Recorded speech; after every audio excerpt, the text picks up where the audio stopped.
So, as I said, setup-wise for me was pretty decent, okay? Yeah. I think grip pressure is a bit too tight, as we mentioned at the start, so it could be a bit tight. Yeah. That's always a pretty good, safe bet for you to say the grip pressure is going to be tight, because most people tend to squeeze up for dear life because they're just, for whatever reason, scared of letting go or the club twisting, okay?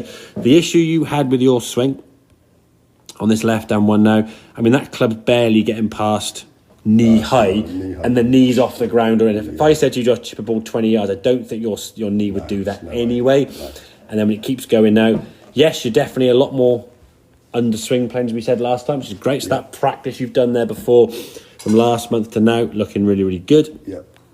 We've now got to kind of work on the transition now into the golf ball. Once your lower half looks more like that. So there's a little bit of movement there, which there will be, but compared to where it was, I mean, that's chalk and cheese, to be fair, okay? So once that left knee moves a little bit, this left hip now can kind of pull around the corner.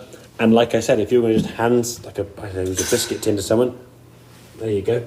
Yeah. You just turn around that left hip, the right foot kind of come off the toe, your weight was on the left side, and you face the target. You wouldn't kind of pull it round the corner and heave it, okay?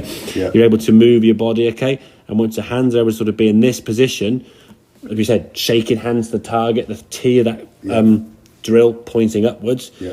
There's not much of a left elbow popping out there now. Releasing through to target, ball kind of flying straight with a reasonably good kind of balanced up on your right foot there now. Yeah. Decent movement, to be fair, yeah. Okay.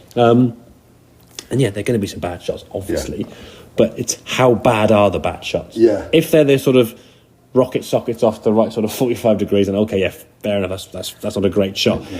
If it's 1 in 50, okay, fine. Yeah. If it's 1 in 20, not ideal. If it's 1 in 3, then you've got a bit of a sort of pattern coming on, then we got a problem. But I haven't really seen that often. Okay.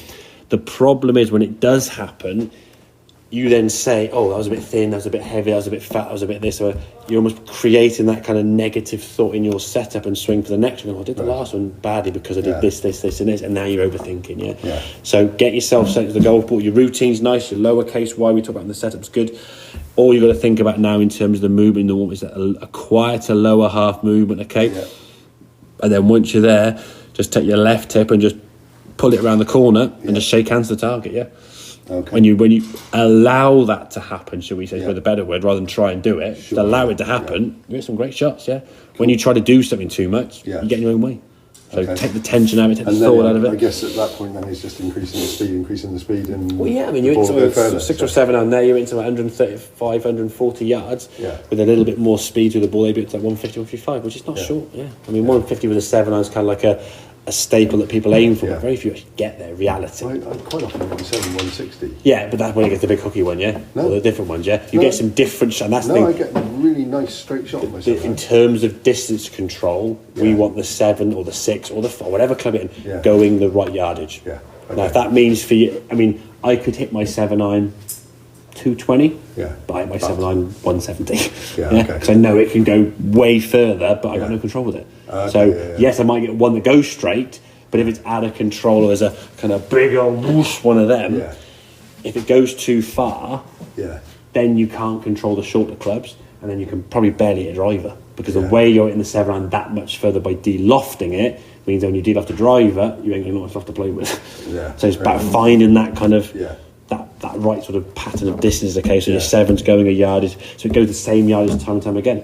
Because believe it or not, hitting the ball 160 when you're trying to go 150 is no good, is it? No. It's the same as going 10 yards offline. So if everyone's going 160, fine. But if it's only 1 or 2 every now and then, they just jump on you. Where's that come from? Then it's gone too far. Okay, mate. Yeah, cool. Good stuff. Very